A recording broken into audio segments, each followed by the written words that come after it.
Hello, everyone, and welcome back to the Customer Conversations podcast. I'm co-host Sean Boyce, and I want to welcome my guest today, Rob FItzpatrick. And Rob has experience building both startups and businesses for over 13 years.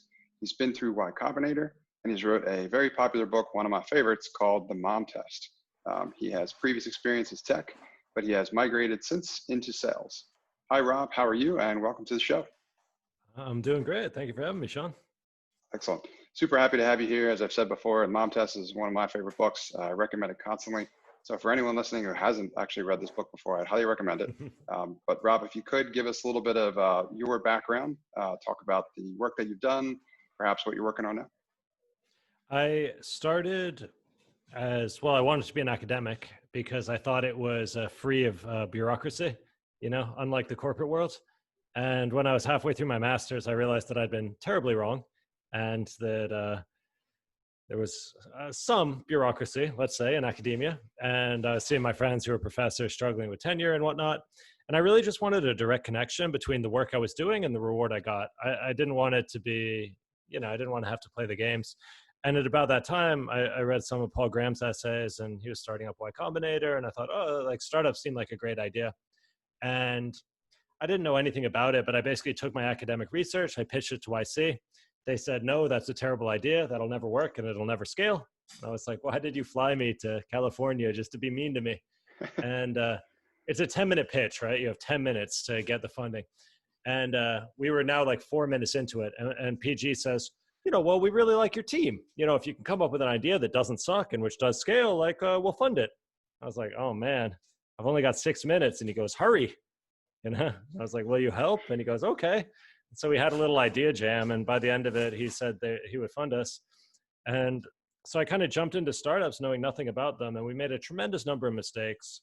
I really believe there's some basic education that you should have before you try to get into it. There's just some concepts, like we were building a viral consumer app, and we didn't know what a viral loop was. Like we were just woefully underprepared. But we had a great time, and some good people believed in us, and we tried. And kind of the superpower of the entrepreneur is that people want to believe in you and support you. And so we ended up getting some big customers like Sony and MTV, and we raised some funding from good investors, but we ultimately went out of business 3-4 years in, and I was pretty bummed out. And after that, I switched more into kind of freedom-oriented, lifestyle-oriented businesses because I felt like I was burned out, I was broke, I'd kind of been real beaten up by that first scalable business. So I was like, I'm just going to take care of me for a bit. I wanted time to study and to think and to relax. So I ran a couple little businesses. I switched into the education industry, built 2 or 3 products for universities, and then started up an agency business, designing educational curriculums. Ran that for about 3 years, got that up to $1 million a year. It was a good little business. There were only 4 people, so it was pretty profitable. But the founders all had different goals. So we, peacefully shut it down, took our dividend, moved on. And since then after that, I took 2 or 3 years off to mess around on my boat, and I brought it from London to Spain via the French canals. I thought I wanted to be like a layabout, at that point. And then I realized I quite like working. So I settled down in Barcelona, and now I've got a little team of 4, working with my best friend, my girlfriend, some other buddies. And we're building tools for independent authors, trying to mess with the publishers because I don't like the way they approach business, and I want to undermine them. Very cool. That's a very interesting background, I will say. I love the kind of organic path that you've taken. I have to say I've followed something similar myself as I kind of realize what it is that I want to be working on, things I want to be doing. Curious to learn more about this sailing expertise that you've been picking up on. I was reading more about that as well too. How did you get into that? Sailing's always been on my bucket list. My parents met as a sailboat crew. My dad was a captain and my mom was a cook. She'd been a nurse, and basically through some sort of crazy bureaucracy had been forced to stand by and watch terrible things happen. And so she was like, screw it. She was in London. She's like, screw it. I'm a student nurse. This is garbage. I need a vacation. She went out to Spain, and while she was there, someone was like, you want a job as on this boat? She's like, all right. Met my dad, and they ended up kind of getting stranded in America. They were both British. And so that's where I ended up being born and growing up. And so it was never something I did, but it was always something that was kind of in my history. So it's like on my bucket list. Oh yeah, someday I'd like to learn to sail. And then one year when I was super stressed about work and bummed out and wasn't really feeling the startups, and it was more stress than value for my life at the time, my buddy and co-founder, he got me the kind of introductory sailing course, the 5-day course to learn the basics. And then my next birthday, a year later, I realized I still hadn't used the coupon he gave me. And I was so embarrassed. I was like, oh man, I got to just schedule this. My head was up my ass. I was just so stressed about my business. I wasn't living life. And so I did it kind of cynically. I was like, I'm not going to like this, but let's give it a try. And I came back from that 5-day course. You spent 5 days on the boat. The next day I woke up, it was a Saturday morning. I was in bed. I picked up my laptop. I opened eBay and I clicked buy it now on a sailboat. That's awesome. I love the story. I can't say I haven't had similar experiences. That's awesome. I think it's important to find that mix, that balance, right? Of like, so passionate about the things that we do, but I think it's also important to kind of step away and have those mental breaks and pick up other skills. And I feel it's super complementary to the work that we do. So that's cool. Keep me posted on the expeditions. I'm always interested to learn more about that. Next question I have for you, of course, is I've always wanted to hear the story as well also, but how did the Mom Test come to be? Because I'm obviously a big fan. Oh, well, very kind of you. There's two parts to this. There's the me figuring out the skill and then actually writing it as a book. And figuring out the skill was just like, man, I think it's so hard for people who are naturally good at sales to empathize with people who are naturally bad at sales. And I was definitely on the bad at sales side of the spectrum. And most investors are pretty good with people, or they've already reached a point in their career where they're like, they figured it out already. So they like Paul Graham was like, just talk to your users, just go talk to them. And it's like, man, I'm trying it. Like nothing's working, I'm getting lied to. And then our next investors, out in London, they were like, yeah, just go talk to them. Just go sell. You got to hustle. And I'm like, I don't know how. And I was reading every book on sales and just like, I was trying to apply it and I was telling people what I was doing. And they're saying, yeah, that sounds correct. It sounds like you're doing everything right, but we just weren't getting the results. And at the time we were burning not a huge amount. We were still a small team, but we were burning say 20 grand a month. And I'm like, man, my failures in these meetings are costing us 20 grand a month because I just can't move the company forward. And we would occasionally get a lucky deal where just the stars aligned and it happened to work out. But it wasn't repeatable. I didn't really understand why it was working or not working. And eventually one of my advisors, a dude named Peter Reed, who's amazing, we were chatting with him, catching up. The advisory board was so helpful. And he was saying, listen, you guys have been struggling with this Sony Pictures deal for months. I'm going to be in LA next month. Why don't you guys fly out at the same time? We'll go into Sony Pictures together and we'll chat with them. I said, all right, amazing. Cool. So we went out there. We showed up in the cheapest rental car imaginable because we were basically scraping the bottom of the bank account. He shows up in this red convertible. He's like, it's Los Angeles. You got to live a little. And we went into this meeting and I started kind of my normal meeting pattern. And after just a matter of minutes, he cut me off and he took over the meeting and he basically ran the meeting and I played support. And at the end of it, he goes, all right, I know exactly what you're doing wrong. And I was like, I see exactly what I'm doing wrong. And it wasn't until that moment where where I was really confronted. There's this idea called pseudo teaching, where if you tell people the correct answer, they'll kind of map their current behavior to what you've said. They'll like reinterpret their behavior. And I was doing that with sales. People were like, don't ask leading questions, do this. And I was like, oh yeah, I'm doing that. And I was just shifting my understanding of my behavior to fit what I was hearing. And when he actually saw me in the act and when I saw him in the act, I suddenly understood my mistakes. And after that, boom, my learning opened up. And we were too late. That was like 2.5 years into the business already. And by 3 years, it was clear that we didn't have the runway to continue. The 2008 financial crisis happened just as we were raising our first big round. Suddenly our business was worth half of what it was worth the day before. I mean, people are going through that now as well. And anyway, so that business had to shut down. But in the following year, I was like, I now have this nugget of truth, which pointed me in the right direction. So by talking to other entrepreneurs, especially a guy named Salim Varani, who now lives out in Bulgaria, he's a Canadian-Indian entrepreneur, kind of working with him, and we're doing this customer development stuff together, and we're swapping notes, and lean startup was a new thing, and we're kind of comparing how it worked with that. And eventually it sort of clicked into place. And then through the education agency I set up, we helped set up a lot of accelerators across Europe. So basically the accelerators were happening in California and New York, and then they came to London and we helped set up some of them there and deliver their education programs. And then as that wave pushed east through Europe, through Central Europe, and then Eastern Europe, and then down to the Middle East and Africa, we basically followed that wave and we helped them design their education and mentoring programs. So that gave me a chance, and we would teach them the first couple cohorts. We would like deliver the education and the mentoring, and then we would hand it off to their in-house trainers. And that gave me just like a 3-year crash course in working with other entrepreneurs.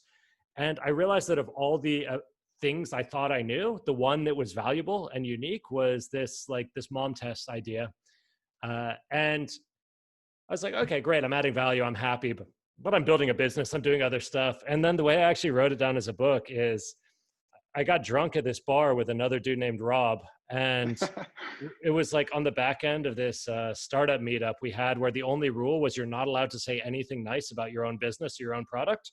You're only allowed to talk about the problems you have. Mm-hmm. So like, if you said anything positive about your business, you just got kicked out and weren't invited back. And it became like this great, like we had 50 people every week just being like, I am so screwed. And it really revealed the weakness and allowed us to help each other. And I met a lot of co-founders and great business partners that way. But this dude, Rob, the first time I met him, we got super drunk. And by the end of it, he'd been like, what are you doing for New Year's? And I'm like, nothing. He's like, I'm going to Bavaria with my wife's family. You should come with us. I was like, yeah. And I woke up the next morning and there's like a message from him. He's like, I know that was like a terrible idea, but if you want to come to Bavaria, the offer's still open. So I showed up there, and the father-in-law was just this dominating, like super alpha don of the small Bavarian village. You know, he owned the power company and the sewage plant and the one bar and the one bowling alley. And he'd like shut down, and he's like, just so dominating. And they'd put me in this little cottage on their property with like no internet and no TV and nothing. And he was such a personality that I just felt I had to get away from him. You know, he was wonderful and charming and super hospitable, but you know, I needed some time. And I was there for like 10 days. And so I just sat in this cabin in Bavaria with like no media and no contact with anything. And I had a blank notebook, and I just wrote the whole first draft in that week. Wow. That's amazing. It's such a cool story. And the things that you'd mentioned as well too, with regard to sales and the challenges and struggles on the earlier side of things. I'm an ex-techie as well too. I guess probably a terrible techie still, but I struggled to make that transition as well too. As far as like when I was trying to learn sales, I was reading a lot of what people were telling me to read, and it really wasn't helping. And like until the epiphany that I had, sounds like an epiphany you had at some point as well too, obviously to create something like the Mom Test. But the epiphany that I ultimately had was starting with the problem. Like that was it. Like at the time I didn't know, because I'd seen so many bad examples of sales. I thought that was how sales was done. And like, I thought the salesperson did most of the talking, not most of the listening. And that was completely wrong too. And once I found out that like everything starts with a problem, everything has to start with a problem. And without that, it's just, until you get there, you're not there. And you can't really make progress. So the Mom Test seriously helps to reinforce that. Well, it was such a relief for me to discover that. I mean, exactly what you said, because I'd always carried this deep-seated belief that sales was sleazy and pushy, and that's not the way I wanted to interact with the people I was trying to serve. And once I realized that it only feels sleazy if the product's not right for the people it's built for, because then you're trying to kind of like fit the square into the circle. You know, it's like you're trying to push, and you have these perverse incentives where your short-term gains come at their long-term expense. And once I realized that, like, okay, sure, like that's a problem if you get yourself into a bad situation. But once you're aware of that, and if you start earlier in the process, you can make sure that if it's a square hole, you're building a square. And if they don't align, you just spend longer in product development until they do align. And then by the time you're ready to tell people about it, it's like, they're like, wow, thank goodness you brought this to my life, because I was in pain and now this thing's here. And suddenly I was like, whoa, like I'm not being sleazy. I'm adding value, or like I'm helping them. And it was such a switch for me.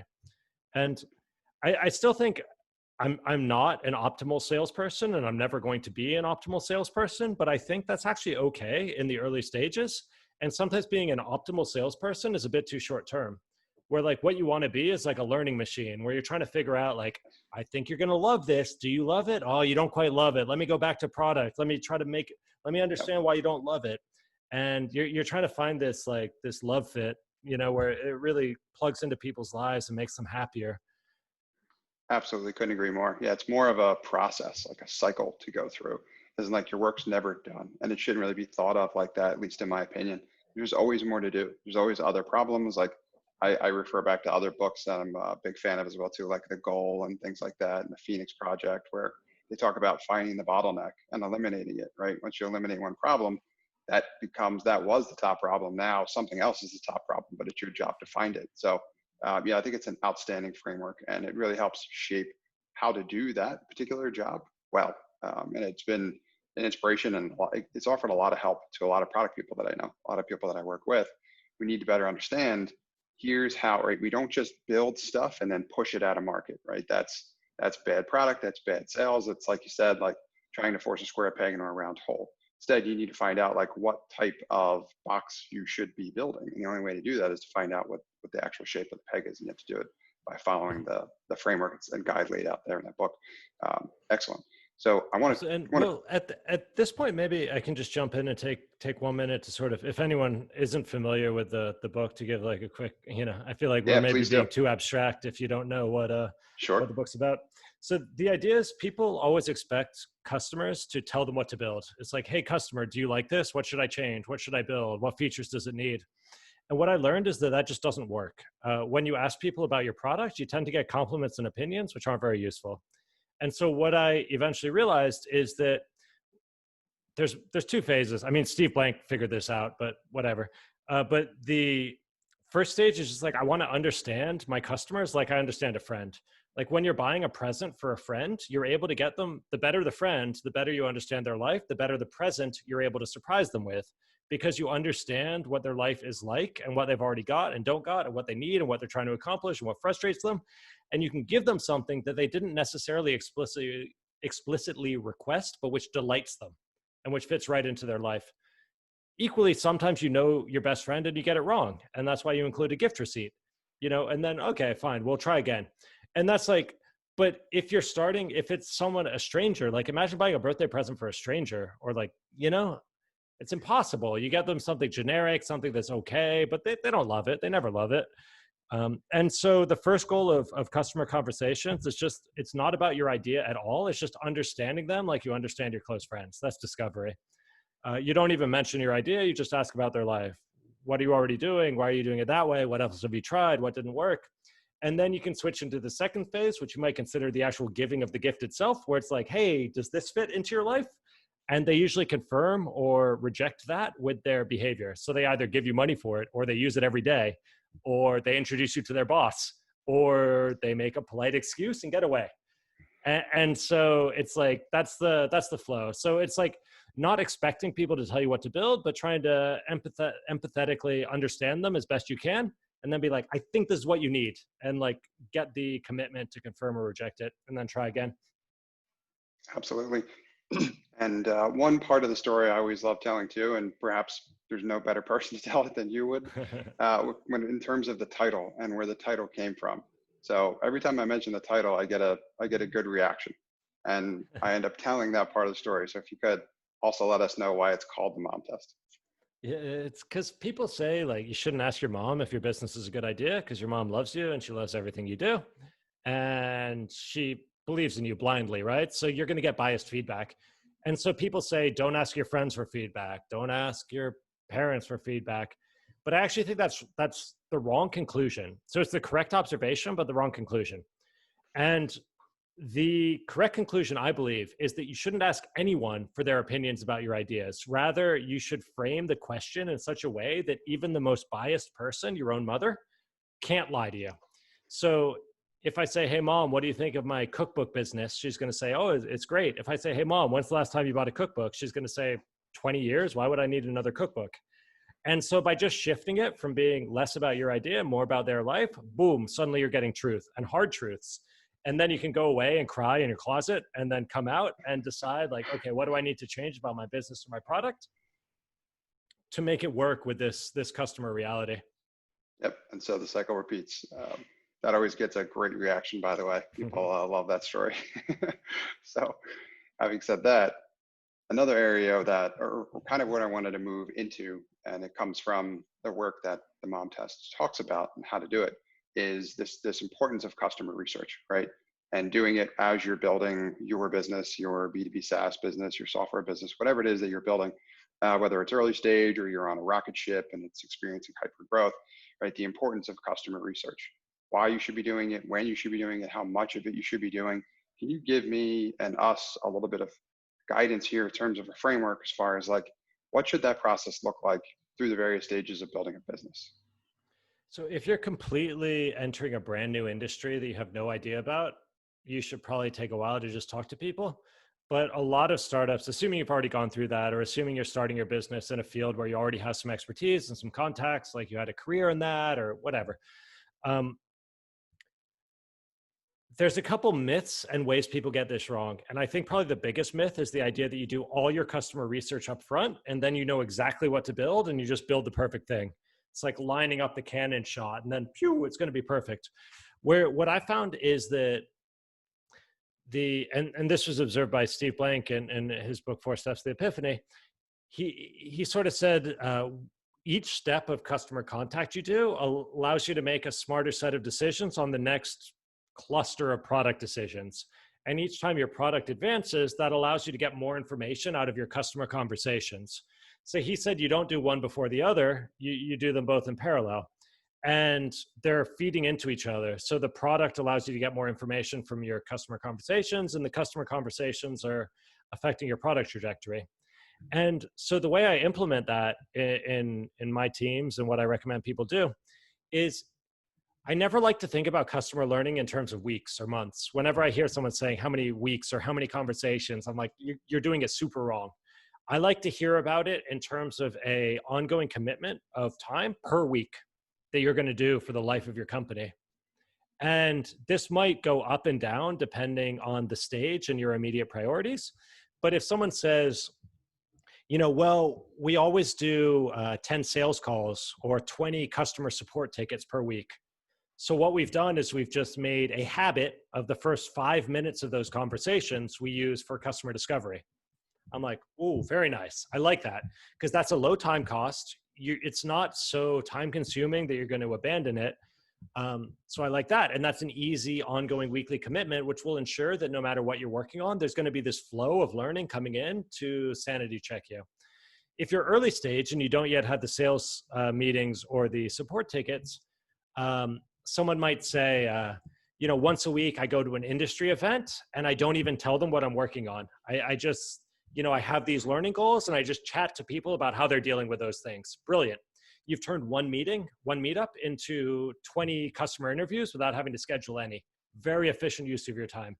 You have to go in there with learning goals. You have to be a bit weird about, I'm suddenly taking notes at a barroom conversation. But that's doable. I like one of my favorite little hacks was some buddies of mine, the founders of Songkick.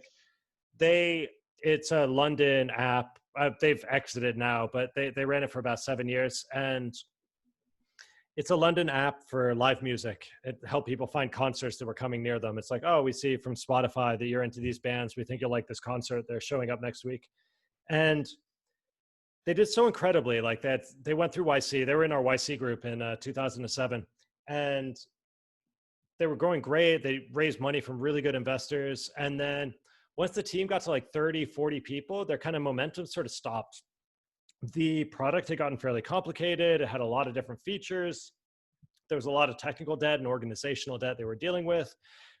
They were arguing over, should we do this or that? Should we do this or that? And they made a whole host of changes. But one that I loved is they started running a Friday afternoon party in their office. And because it was a mobile app and they had location, because they had to for the basic service, they basically found their most passionate users in London. And they emailed them, like a subset of them each week. And they said, hey, we're throwing a party on Friday at our office. Like, we know you love the app. Like, we're going to have live music, beer. You can meet the team. We'd love for you to come in. And so every Friday, they would have their 40 team members and 40 of their most passionate users. And they didn't really have an agenda. They're just like, hey, everyone, just hang out, have drinks. We got a great band playing.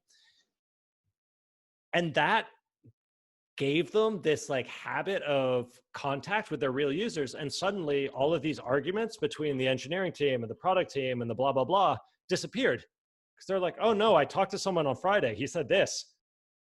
And everyone's like, oh yeah, we heard the same thing. And it's suddenly like, as the organization grows, it's so common for the customer learning to slow down. Like it's really easy when it's a couple of founders, you're thrashing around, you're having some conversations, you're hustling it. But as it gets more organizational, I think you need to change from these personality driven, like customer contact. It's like me, I'm learning everything. Trust me, I've got all the knowledge, to these more organizational habits. So I love when I hear founders talking in those sorts of terms. How do you make it sustainable? How do you make it low time cost? How do you make it a weekly habit that's going to sanity check all your decisions, not just your current decision? That's excellent. I also think that's a really creative way to do it. I've heard of other people doing similar things where they run events and like happy hours with their customers, and they use that as an opportunity, like you said, just interact with them and get more of that qualitative data, that feedback. And that what you articulated too, in terms of like before where they were butting heads, now all of a sudden everybody's on the same page because they heard the same story, right? So that's such a great way to drive everyone in the right direction, which is the direction the customer wants to go anyway. But imagine a big product argument, it could drag on for weeks, but you just say, hey, let's just table this. We'll talk to some people on Friday and figure it out. Boom. It's awesome. And then everyone can move on to productive tasks, right? Absolutely. Everybody get everybody rowing in the right direction, right? Just hard enough to do without that amount of data. So those experiences are excellent. Fantastic. So another question I have is, what are some of the common objections you hear to doing customer research, right? So like I've been there, I've built products without doing customer research and they were embarrassing failures. So I have the scars to know why it's so important, but those that don't, or haven't prioritized it, or maybe, got lucky or whatever, right? What are some of the objections you hear? And then what is your response to those objections around customer research? I'll try to give objections from both the technical side and from the salesy executive side. So the tech objection is always, we could be coding and this is busy work and it's a waste of time. And this is why I wanted to put it off for so long. I mean, it was emotionally draining and scary because you're facing real world rejection and you believe that if the product is better, you won't get rejected. Like if the product is sufficiently well engineered, the world will throw a parade in your honor. But that's just not true. And also I hadn't realized that if you're building something people really care about, they're excited to talk about it. People love talking about their problems.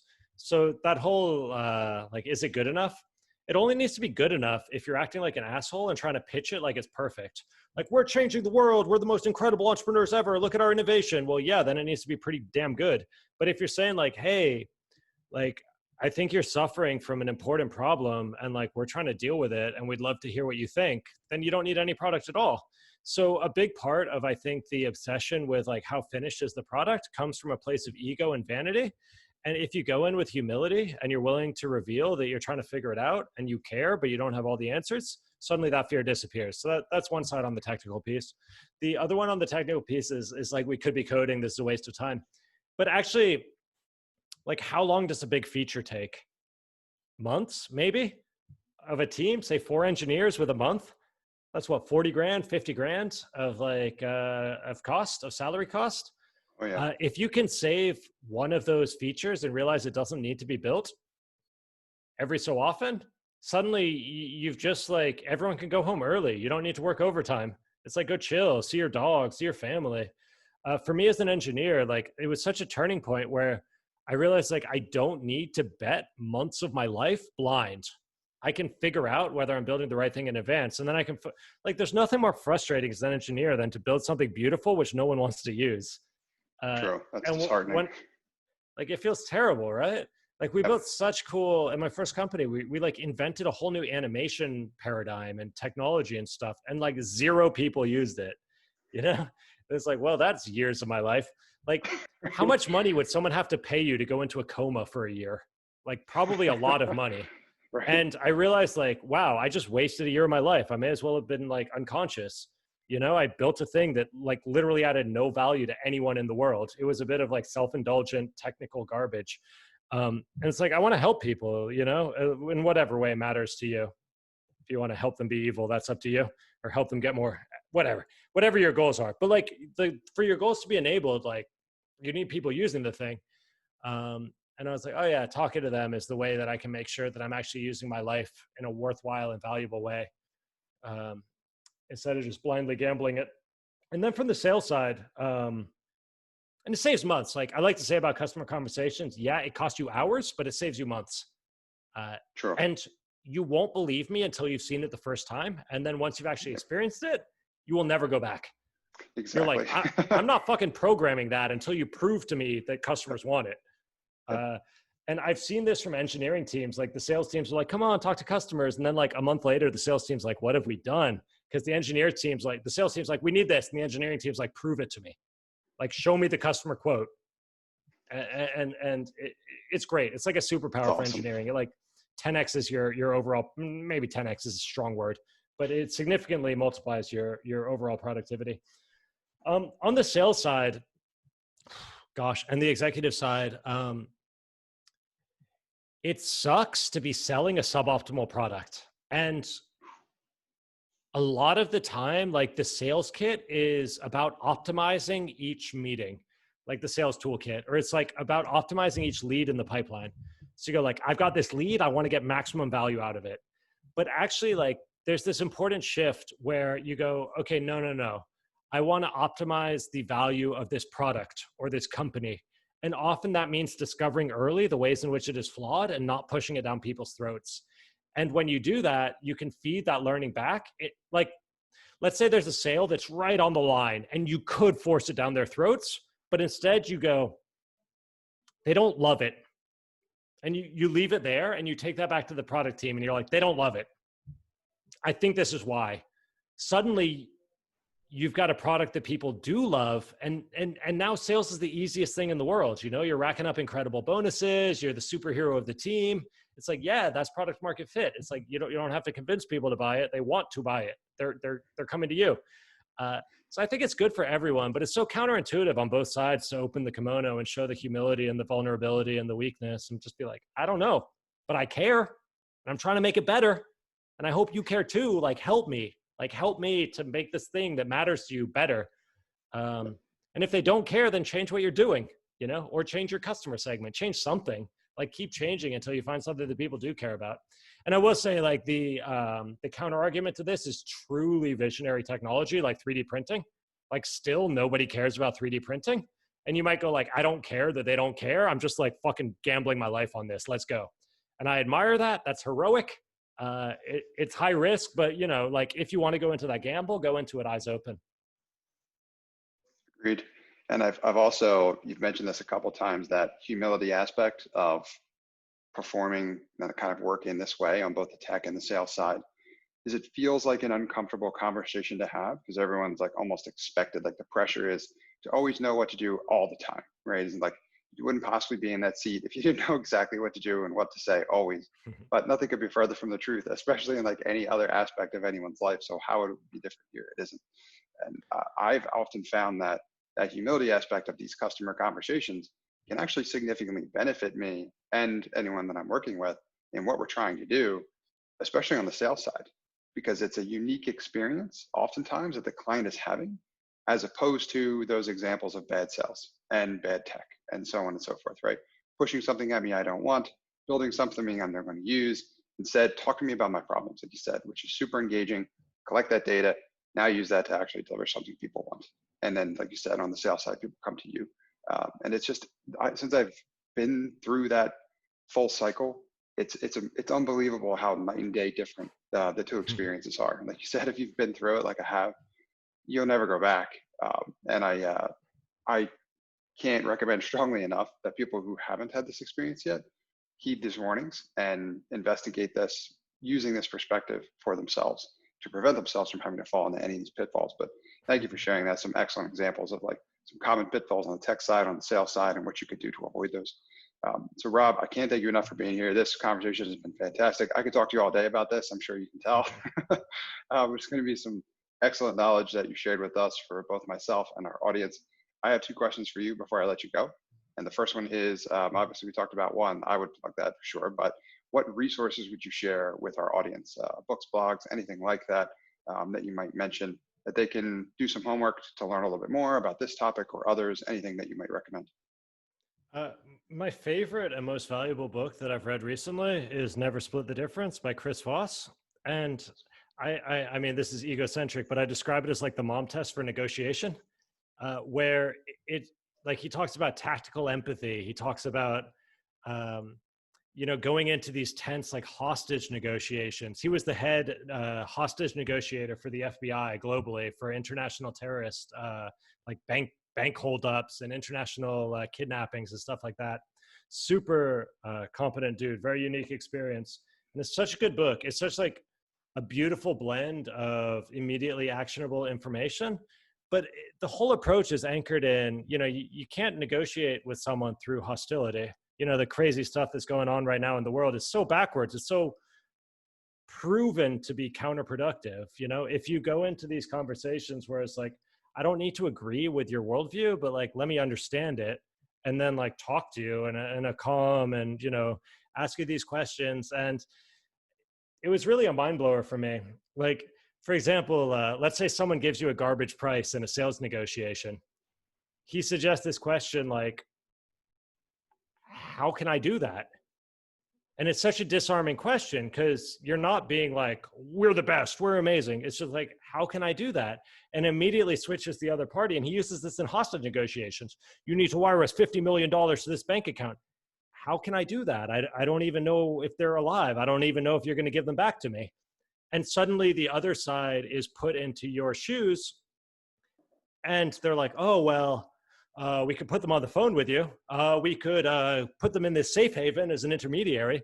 And suddenly they're doing your work for you.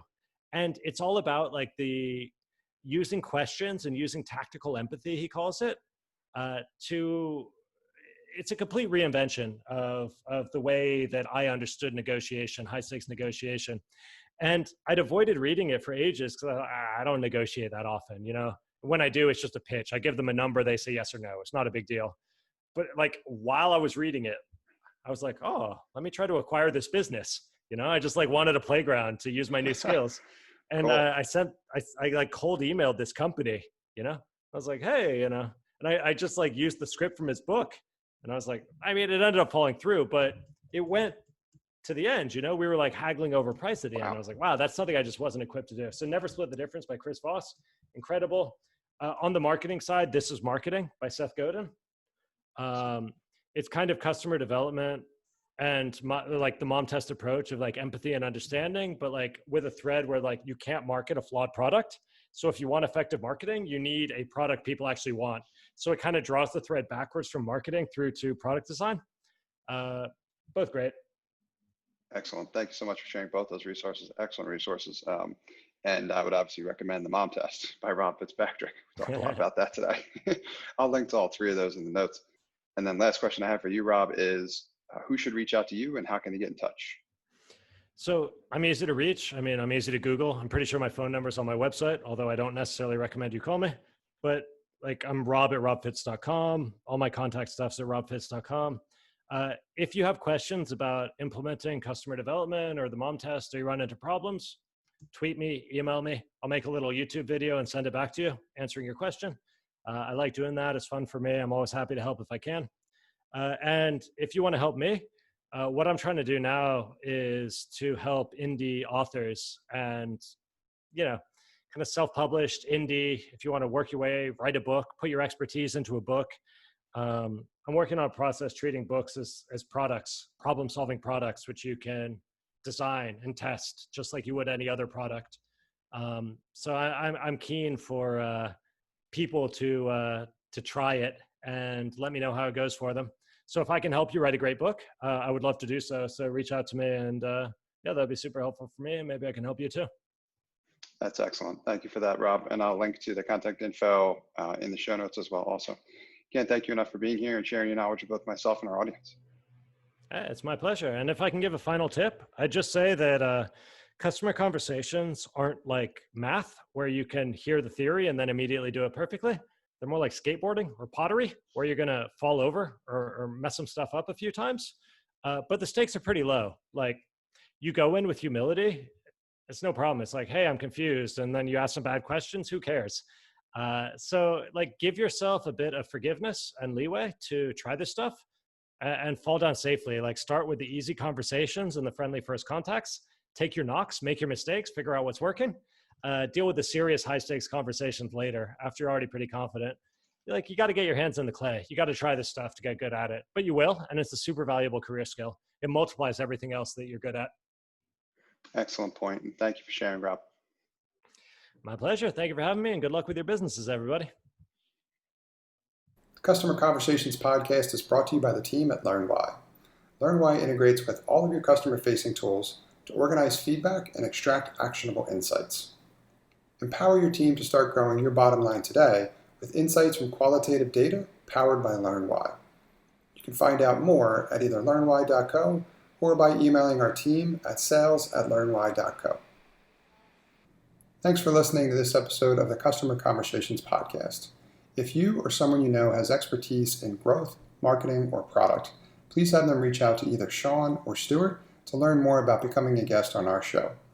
Our team can be reached by email at support@learnwhy.co.